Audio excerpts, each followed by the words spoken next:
In this unit, we're talking about the cell cycle, which is the life cycle of the cell. And the cell spends the majority of its life, about 90%, in what we call interphase, which has three parts, G1, S, and G2. Now, the mitotic phase is a very small percentage of the cell's life.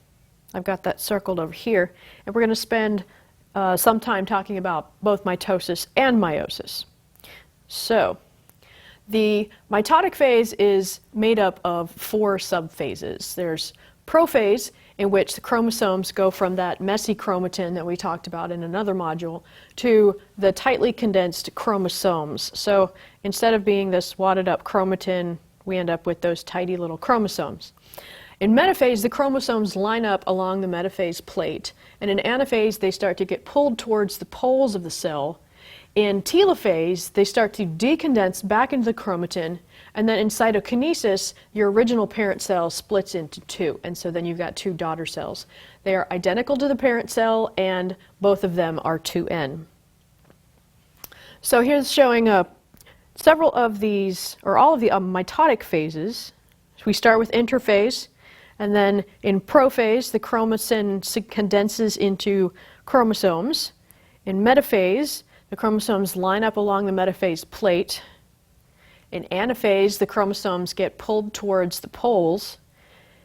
In telophase, the chromosomes start to decondense back into chromatin, and in cytokinesis, the two daughter cells finally split from the parent cell.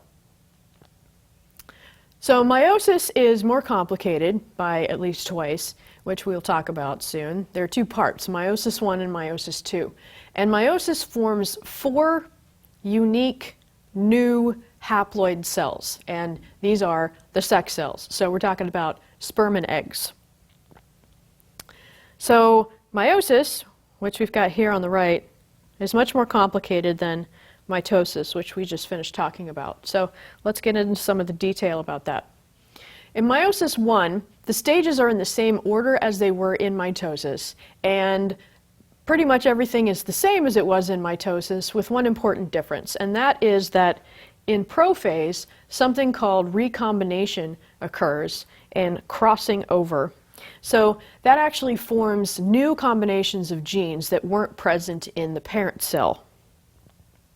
So here's Meiosis One, and this is where crossing over is happening. So you'll notice that the dark chromosome on the left is exchanging some genetic material with the lighter chromosome on the right. And so this is where we get new combinations of genes that can give you a combination of characteristics from both your mother and your father instead of just from one parent or the other.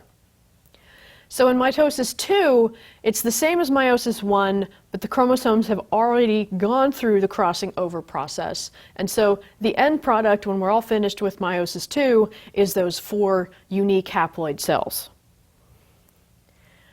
And so we're showing two here, because remember at the end of Meiosis 1, you have two cells.